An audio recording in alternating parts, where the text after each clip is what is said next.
Bonsoir à tous, bienvenue dans notre émission La Réunion Léla, votre émission La Réunion Léla. On est toujours dans les municipales, toujours dans la campagne du second tour avec ce vote le 28 juin, le dimanche 28 juin, on est dans Cosmo Réunionnais.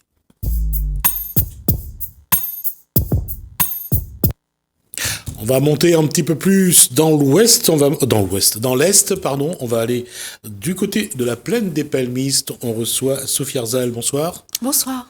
Alors, avant de parler politique vraiment, là, j'allais dire, on va juste rappeler un petit peu aussi que vous avez déjà quelques fonctions. Vous êtes d'abord encore conseiller municipal de Brabant.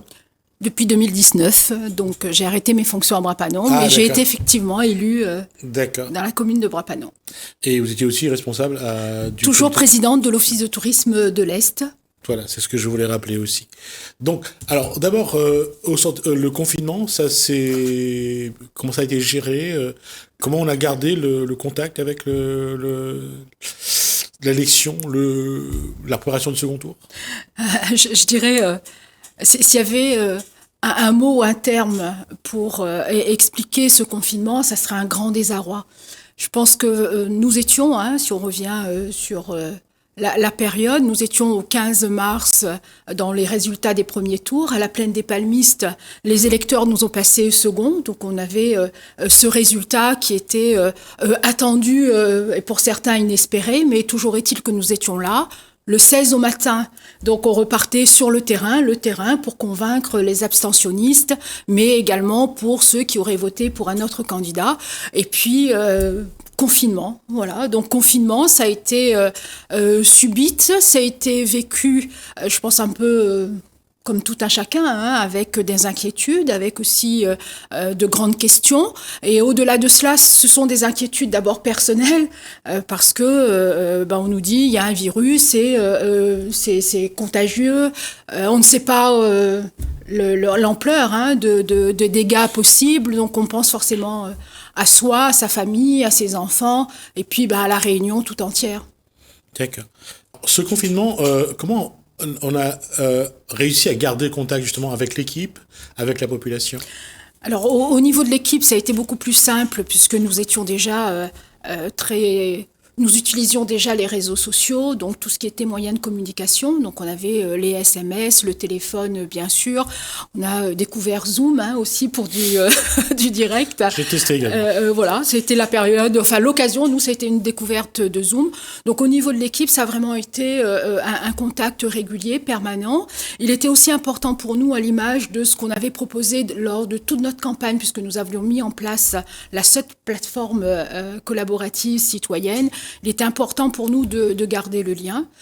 Chaque équipe, donc chaque colistière et colistier avait en charge donc un certain nombre de personnes dans leur réseau, puisqu'on a quand même une équipe de femmes et d'hommes qui sont très impliqués dans la vie associative, donc qui faisaient les relais. Donc voilà au niveau de l'équipe.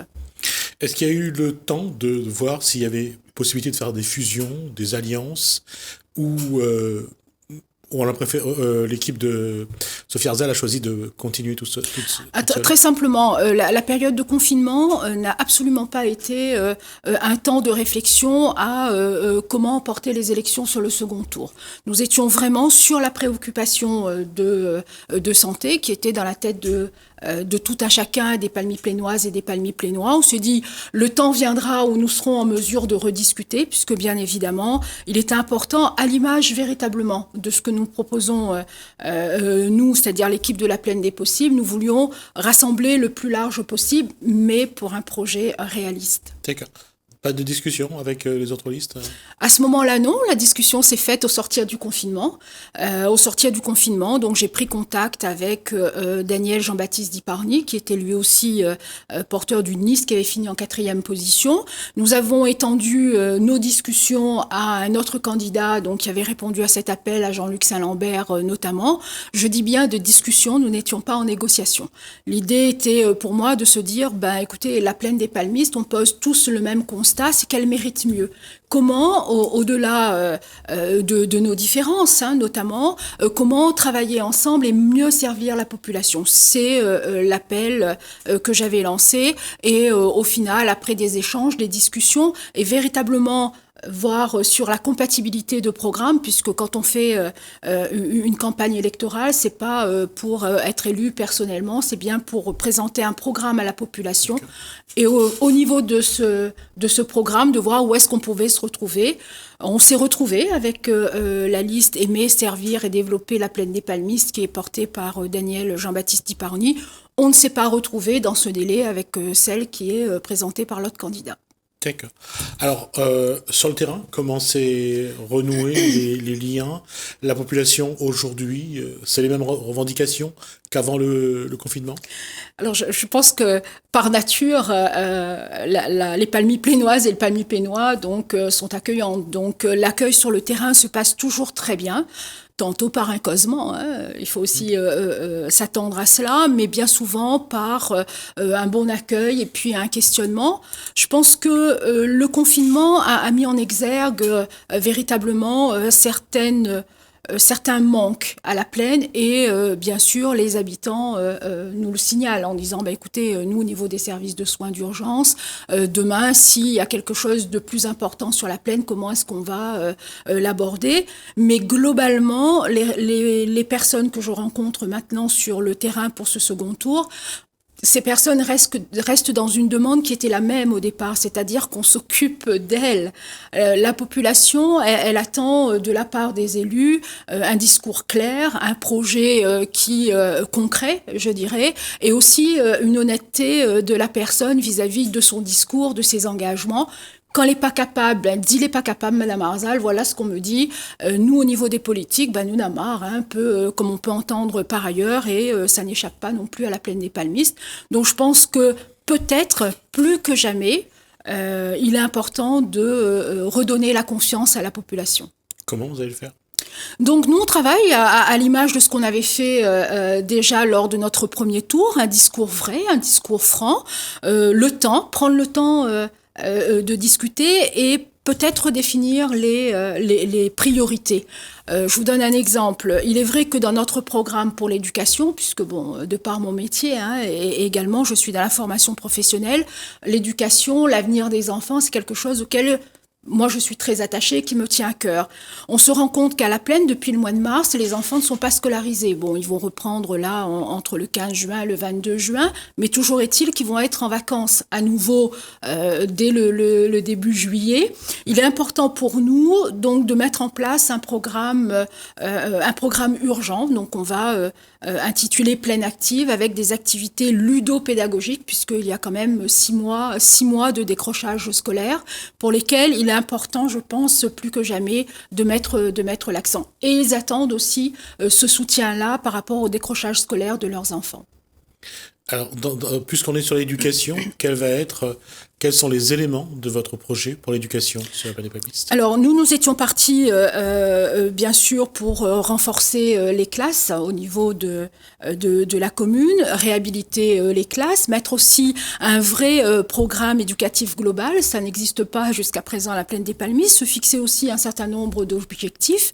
Nous avons autour de nous, donc, il y a eu des nouvelles classes de proposer. Aujourd'hui, de faire le lien avec tout ce qui est péri et parascolaire, puisque au-delà du service qui est proposé via l'éducation nationale, via les enseignants, nous avons un réel besoin, en tout cas les familles le demandent, un réel besoin d'accompagnement de ces enfants sur du soutien scolaire, plus que jamais par rapport à ce qui s'est passé là sur le Covid. Notre politique jeunesse ne se limite pas à l'école. Je veux vraiment amener une approche de l'éducation populaire, c'est-à-dire que au-delà de ce qu'on apprend à l'école, c'est qu'est-ce qu'on fait également dans la société avec l'aspect sportif, l'aspect culturel, qu'est-ce qu'on fait aussi à la maison et comment, notamment puisqu'on est à la plaine des palmistes, redonner goût aux enfants, et plus que jamais, on tire aussi les leçons de la crise sanitaire, plus que jamais, comment réapprendre ces enfants à planter un certain nombre de choses. Donc voilà, nous sommes vraiment dans un projet éducatif global qui déterminera la mandature à venir. Et sur le projet économique, quels sont les éléments que vous allez développer? Alors, sur le projet économique, il est important au niveau de la plaine des Palmistes de ramener des acteurs donc économiques. Hein. Vous le savez, on a un taux de chômage qui est quand même très, très important, très fort. Donc, pour nous allons travailler à la mise en place donc d'un pôle territorial de coopération économique. Donc, c'est une zone sur laquelle la commune va s'engager à mettre à disposition des espaces, des locaux, que ce soit pour des artisans, des commerçants, beaucoup d'auto-entrepreneurs qui clairement nous disent aussi nous avons besoin de coups de main, et si c'est pas la mairie qui accompagne à nous, ça va. Donc on est vraiment dans cet accompagnement-là. Nous allons sur l'aspect économique, puisque nous avons conscience et nous l'expliquons à la population que la commune, certes, est premier employeur à la plaine des Palmistes, mais ne peut pas employer tout le monde. Donc, le travail que nous allons mener, là aussi, est un travail d'ensemble pour permettre ces créations d'emplois. Au travers, quand on dit on veut augmenter le nombre de modes de garde d'enfants, donc on part sur 3 micro-crèches, on rend service à la population, puisque nous avons quand même une attente importante. On accompagne des auto-entrepreneurs sur la création de leur entreprise, et du coup, on crée aussi de l'emploi. D'un autre côté, quand je discute avec les agriculteurs, et je leur dis, écoutez, demain, il est important pour nous de rendre à la terre sa vocation première, la terre nourricière. Donc, comment on peut vous accompagner? Il n'appartient pas, en tout cas, pour ce qui est de ma part et ma vision, de faire à la place des agriculteurs. Les experts, c'est eux, ils connaissent la terre, et je n'ai vraiment pas cette prétention-là. Mais de leur dire comment est-ce que leurs maires peuvent être à leur côté, défendre leur dossier, défendre le projet, travailler en tant que peut-être pour certains en tant que garant d'emprunt par rapport aux investissements qu'ils auront à faire. Ça oui, c'est ce que nous proposons. Création de pareil, j'allais dire tout à l'heure, c'est d'avoir des espaces dédiés à ceux qui veulent créer des activités, et créer des entreprises. Mais est-ce que à ce niveau-là, la mairie a un rôle à jouer? Ah mais totalement, totalement. Nous avons, vous savez, les zones artisanales et commerciales sont de la compétence aujourd'hui des intercos. Donc pour ce qui est de la plaine des Palmistes, de la Cireste. Ça reste toutefois sur le territoire de la commune, et plus que jamais, le maire doit être en mesure d'amener justement le développement de cette zone sur son territoire. Comment gérer à ce moment-là le marché public avec les partenaires sur le territoire?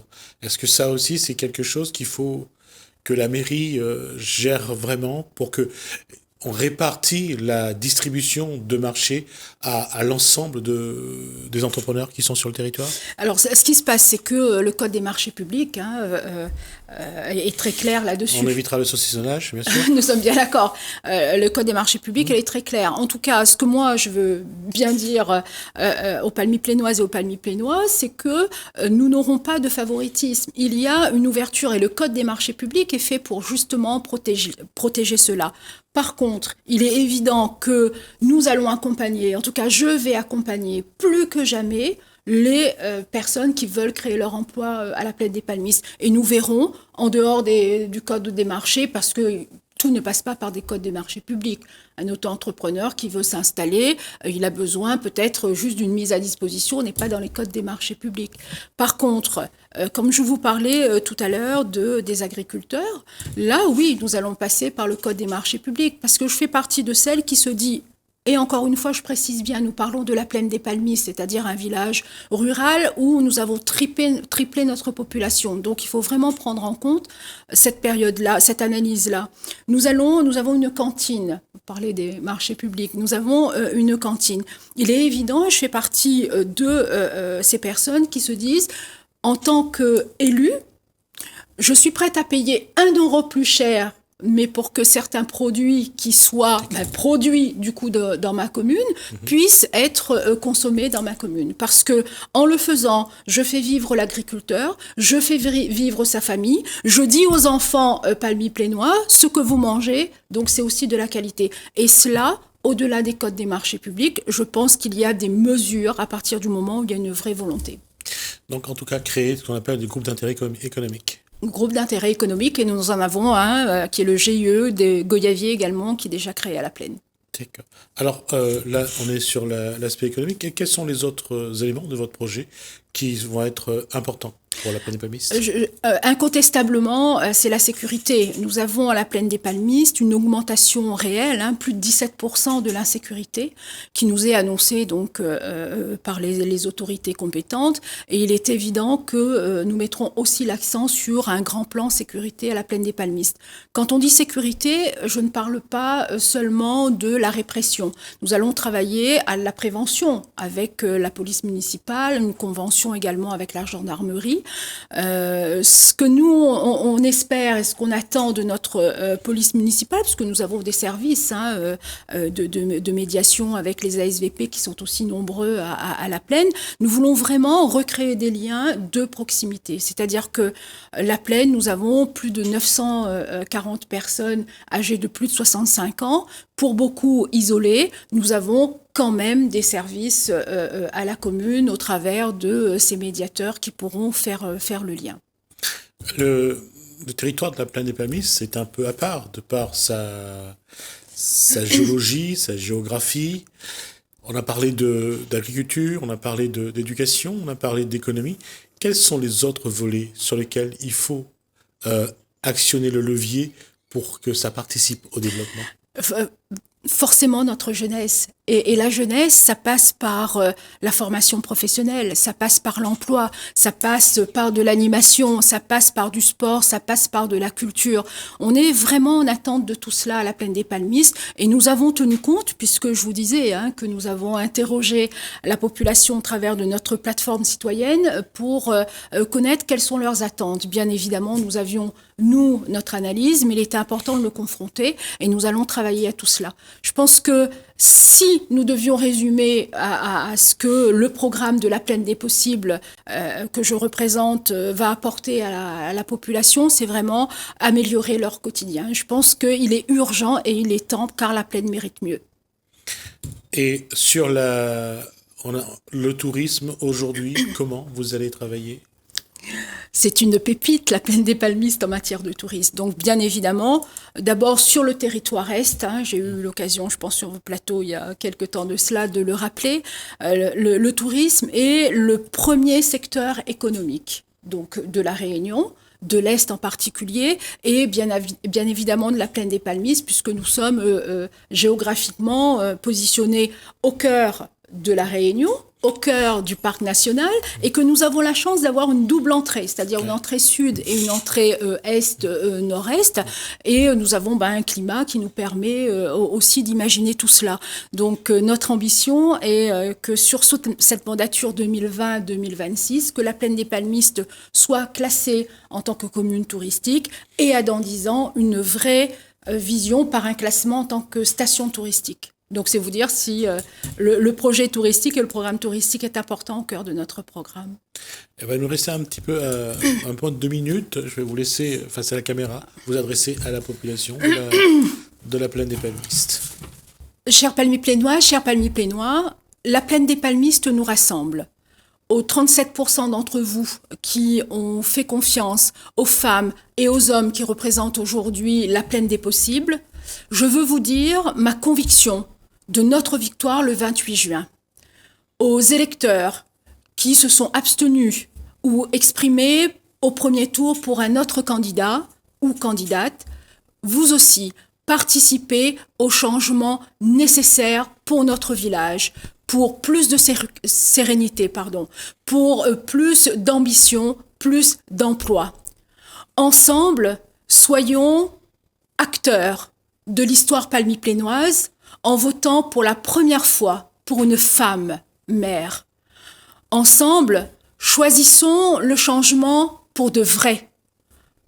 Ensemble, construisons une plaine qui gagne avec des personnes compétentes qui vous ont écouté pour bâtir un programme s'orientant vers plus de progrès, plus de solidarité, plus de justice. Le 28 juin, choisissez la Plaine des Possibles, votez Sophia Arzal. Merci Sophie Arzal. Donc, je rappelle que vous êtes candidate à l'élection municipale de la Plaine des Palmistes, donc du dimanche 28 juin. Merci à vous. Merci de votre invitation. On va tourner une page, on se retrouve juste après.